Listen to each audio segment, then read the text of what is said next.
حمد و ثنا ہو تیری کون مکان۔ السلام علیکم ورحمۃ اللہ وبرکاتہ۔ حمد و ثنا ہے اس پاک پروردگار کے لیے جس کے قبضہ قدرت میں ہماری اور آپ سب کی جان ہے۔ دوستو، آج کے نشست میں ہم بات کریں گے امہات المومنین میں سے حضرت زینب بنت جحش رضی اللہ تعالی عنہ کے متعلق۔ یہ حضرت زینب بنت جحش رضی اللہ تعالی عنہ یہ ایک بڑے خاندان کی خاتون ہیں، ہاشمی خاندان کی نواسی ہیں۔ یہ جناب محمد الرسول اللہ صلی اللہ علیہ وسلم کی سگی پھوپھی زاد بہن ہے۔ حضرت زینب بنت جحش رضی اللہ تعالی عنہ کا پہلا نکاح حضرت زید ابن حارثہ رضی اللہ تعالی عنہ سے آپ علیہ الصلوۃ والسلام نے فرمایا۔ حضرت زید ابن حارثہ رضی اللہ تعالی عنہ جناب محمد الرسول اللہ صلی اللہ علیہ وسلم کے غلام تھے۔ انہیں آزاد کر دیا گیا اور اللہ کے رسول جناب محمد الرسول اللہ صلی اللہ علیہ وسلم نے انہیں منہ بولا بیٹا بنا لیا۔ عرب کا دستور تھا، عرب کا معمول تھا کہ جب لوگ منہ بولا بیٹا مان لیتے تھے تو منہ بولا بیٹا کو ایک خونی رشتہ کی حیثیت دے دیا کرتے تھے۔ اب منہ بولا بیٹا کے متعلقہ سے یا اس کے بیوہ سے لوگ شادی نہیں کیا کرتے تھے، چونکہ اسے بیٹا تسلیم کر لیا کرتے تھے۔ لیکن اللہ تبارک و تعالیٰ کو اس رسم کو توڑنا تھا، اس جو رواج کو ختم کرنا تھا، اور اللہ کے رسول جناب محمد الرسول اللہ صلی اللہ علیہ وسلم کا جتنا بھی نکاح ہوا اور جتنی بھی شادیاں آپ علیہ الصلوۃ والسلام نے کی ہے، سب میں اللہ تبارک و تعالیٰ کی کوئی نہ کوئی حکمت تھی اور کوئی نہ کوئی مصلحت تھی۔ اللہ تبارک و تعالیٰ کے مصلحتوں میں سے ایک بڑی مصلحت یہ تھی کہ جو منہ بولے بیٹے کے رسم و رواج کا مسئلہ تھا کہ لوگ منہ بولا بیٹے سے کی متعلقہ یا ان کے بیوہ سے نکاح نہیں کرتے تھے۔ اللہ کو یہ رسم توڑنا تھا، اس رسم کو ختم کرنا تھا۔ چنانچہ آپ علیہ الصلوۃ والسلام کو اس کے لیے منتخب فرمایا گیا۔ حضرت زید ابن حارثہ رضی اللہ تعالی عنہ کو حضرت زینب بنت جحش رضی اللہ تعالی عنہ کے یہاں پیغام بھیجا گیا کہ آپ حضرت زید ابن حارثہ سے نکاح کر لیں۔ کچھ تو حضرت زینب بنت جحش شرمائی اور تھوڑا سا یہ لگا کہ یہ آزاد کردہ غلام ہے، ہم اس سے کیسے نکاح کریں۔ لیکن جب اللہ کے رسول جناب محمد الرسول اللہ صلی اللہ علیہ وسلم کا حکم ہو گیا تو اس حکم کے سامنے حضرت زینب بنت جحش سرنگو ہو گئی اور نکاح کرنے پر راضی رضامند ہو گئی۔ بالآخر حضرت زینب بنت جحش کا نکاح حضرت زید ابن حارثہ سے ہو گیا۔ حضرت زید ابن حارثہ رضی اللہ تعالی عنہ کے ساتھ حضرت زینب بنت جحش رضی اللہ تعالی عنہ زندگی گزارنے لگی، لیکن سوء اتفاق یہ رشتہ قائم نہ رہ سکا اور یہ رشتہ بیچ میں ہی جو ہے مزمحل ہونے لگا، لڑکھڑانے لگا اور آپسی نا اتفاقی ہونے لگی۔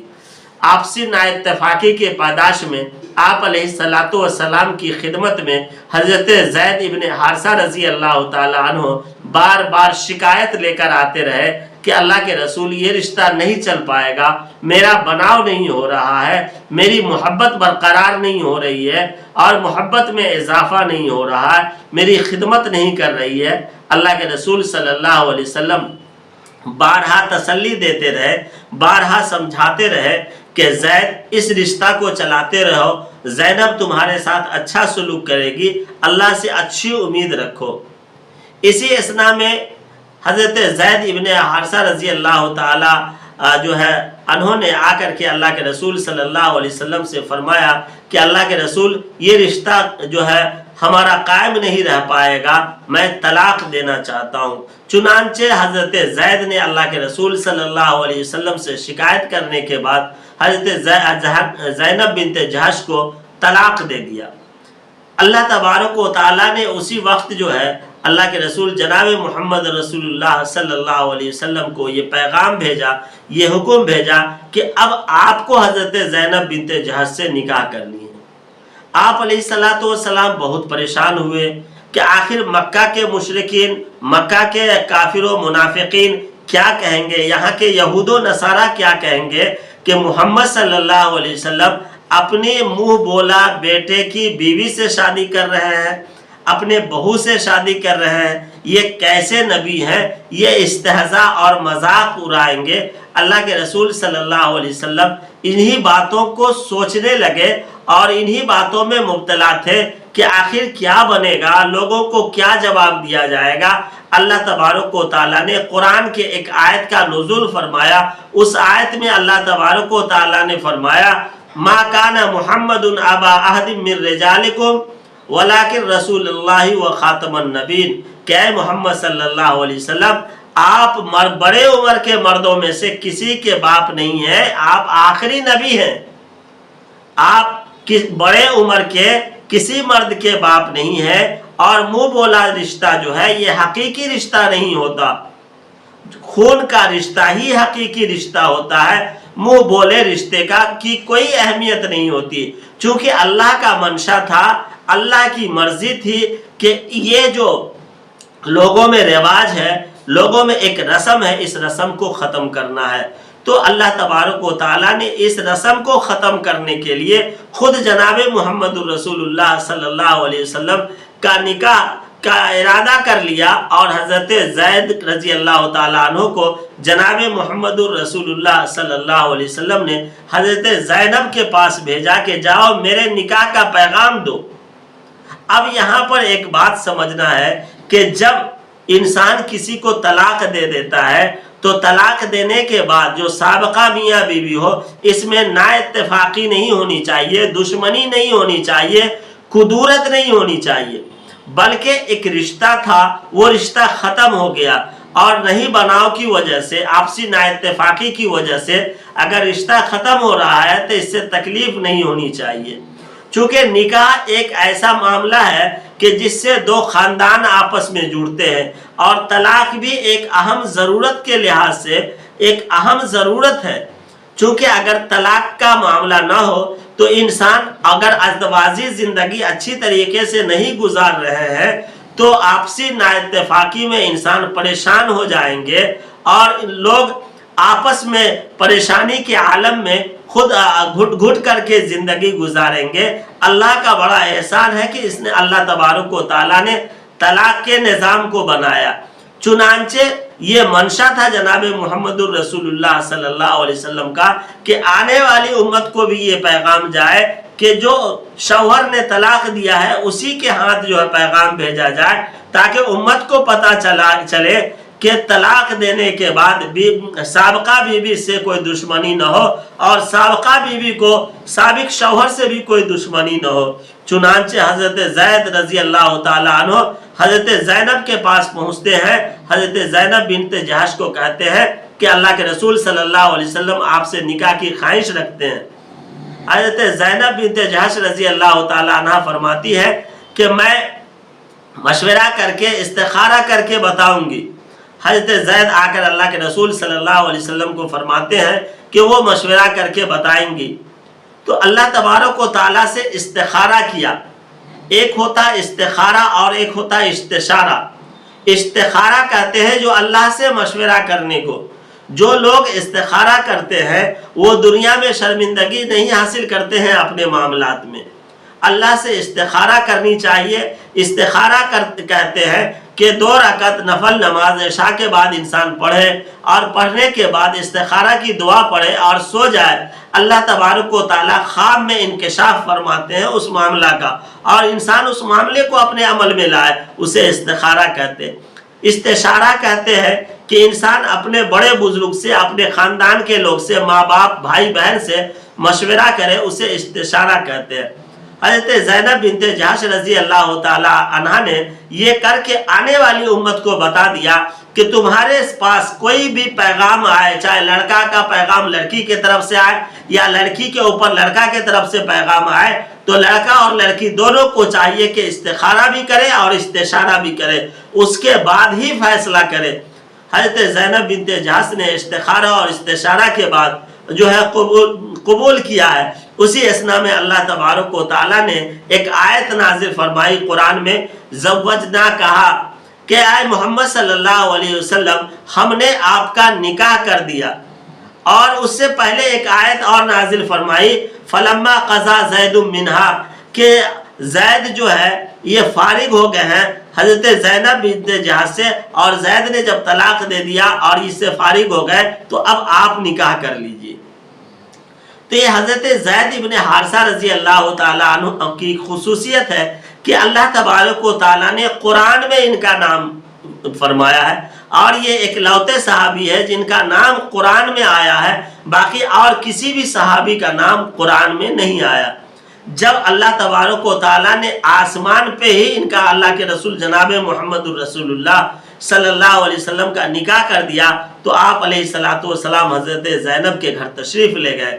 حضرت زینب نے جناب محمد الرسول اللہ صلی اللہ علیہ وسلم کا پرتپاک استقبال کیا ہے، آپ علیہ الصلوۃ والسلام کی خدمت کی ہے، اور اللہ کے رسول جناب محمد الرسول اللہ صلی اللہ علیہ وسلم کے ساتھ زندگی بسر کرنے لگی۔ یہ بڑے نیک خاتون تھی اور یہ اپنے کشیدہ کاری کی وجہ سے بہت مشہور تھی، اور جو بھی ان کے پاس دولت آیا کرتی تھی، مال و زر آیا کرتے تھے، اس کو اللہ کے راستے میں خرچ کر دیا کرتے تھے، اللہ کے راستے میں غریبوں کو، فقیروں کو، محتاجوں کو دے دیا کرتے تھے، اس لیے ان کا لقب ام المساکین بھی پڑا، مسکینوں کی ماوا، مسکینوں کو دینے والی، مسکینوں پہ لٹانے والی۔ ایک مرتبہ اللہ کے رسول جناب محمد الرسول اللہ صلی اللہ علیہ وسلم سے ازواج مطہرات نے پوچھا کہ اللہ کے رسول صلی اللہ علیہ وسلم آپ کے دنیا سے جانے کے بعد سب سے پہلے کون سی بیوی آپ سے جا کر کے ملیں گی؟ تو آپ علیہ الصلوۃ والسلام نے فرمایا میری جس بیوی کا ہاتھ سب سے زیادہ لمبا ہوگا وہی مجھ سے پہلے ملے گی۔ چنانچہ تمام بیویاں لکڑی لے کر اپنے ہاتھوں کو ناپنا شروع کی۔ چنانچہ حضرت سودا بنت زما کا ہاتھ لمبا نکلا۔ خواتین نے، ازواج مطہرات نے کہا کہ سودا بنت زما آپ ہی پہلے، آپ ہی کا انتقال ہوگا، لیکن اللہ کی مرضی تھی کہ اللہ کے رسول صلی اللہ علیہ وسلم کے بعد جو سب سے پہلی ازواج مطہرات میں سے ام المومنین کا جو انتقال ہوا ہے وہ حضرت زینب بنت جہش کا ہوا ہے۔ تب پتہ چلا، ازواج مطہرات نے فرمایا کہ لمبے ہاتھ سے مراد زیادہ خیرات کرنے والی، زیادہ صدقات کرنے والی، غریبوں کو لٹانے والی، غریبوں کی ہمدرد، غریبوں کی ماوا اور غریبوں مسکینوں کی جو ہے پوچھ تاچھ کرنے والی یہ حضرت زینب بنت جہش تھی۔ ایک مرتبہ حضرت عمر ابن خطاب رضی اللہ تعالیٰ عنہ نے اپنے زمانے میں حضرت زینب بنت جہش کے پاس بہت سارے دولت بھیجے، بہت سارے روپیے بھیجے، تو حضرت زینب بنت جہش رضی اللہ تعالیٰ عنہ نے ان پیسوں کو غریبوں میں بانٹ دیا، مسکینوں میں بانٹ دیا اور ان کو لٹا دیا۔ یہ حضرت زینب بنت جہش رضی اللہ تعالیٰ عنہ کی خصوصیت ہے۔ حضرت زینب بنت جہش رضی اللہ تعالیٰ عنہ کے بارے میں حضرت ام سلمہ رضی اللہ تعالیٰ عنہ سے لوگ جب پوچھا کہ حضرت زینب بنت جہش کیسی تھی، حضرت زینب بنت جہش کے بارے میں ام سلمہ رضی اللہ تعالیٰ عنہ نے فرمایا یہ بہت خیرات کرنے والی تھی، بہت صدقات کرنے والی تھی، بڑی عبادت گزار تھی، بڑی نیک تھی، بہت روزہ رکھنے والی تھی، اس کے جیسا ہم نے کسی کو صدقہ کرتے ہوئے نہیں دیکھا۔ یہ امہات المومنین تھی کہ جو شوکن ہونے کے باوجود بھی ایک دوسرے کا بہت تعریف کیا کرتی تھی، بڑا خیال کیا کرتی تھی۔